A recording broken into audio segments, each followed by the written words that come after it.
Can you think yourself thin or think yourself fat?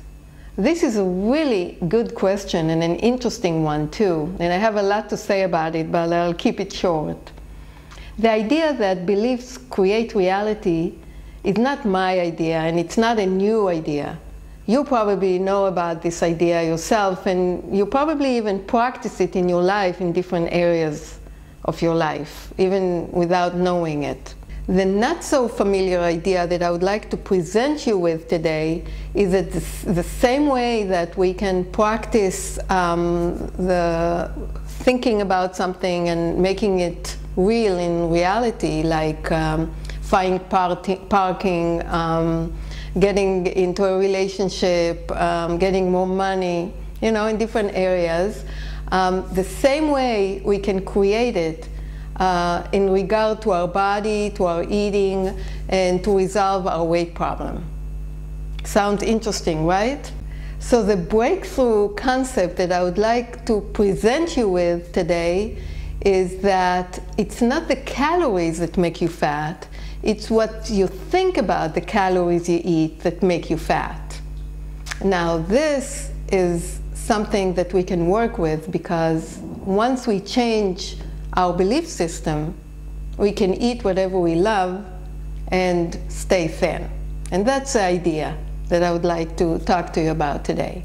You can probably imagine that fat people, or even people who are not so fat but they struggle with their weight and eating, they think differently than naturally thin people do.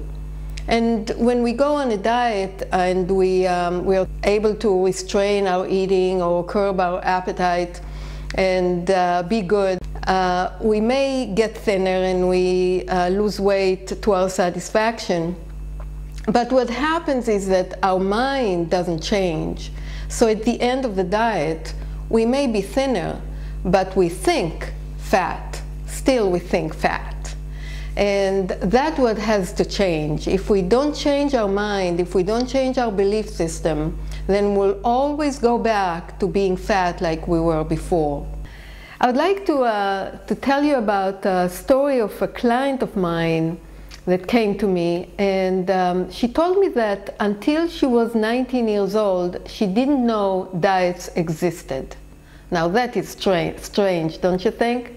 But she didn't know. She went out to eat with a friend of hers, and that's when she found out that her friend was on a diet.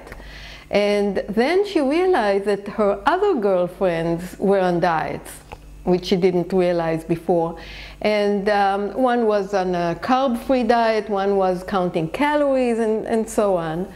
And the interesting part of this story is that even though she wasn't bothered with her weight and she didn't have to be on a diet, lucky her, that year she gained about 8 to 9 pounds. And that's what happens when we don't even know anything about a specific issue, and once we get introduced to this issue, to this concept, and especially when many people think that way, like the collective consciousness agrees with it, then it affects other people, affects people that it didn't affect them before. Well, after a while she became a client of mine because she was bothered with her weight and eating. As I see it, the consciousness is a space where the most important work is taking place in order to achieve real lasting change. And that's exactly how we can do it with weight and the eating habits. That's what I did, and I know that we can lose weight and change our eating habits with the power of thoughts. I know you can do the same and enjoy resolving your eating and weight problem just like I did and I enjoy today. Thank you for listening.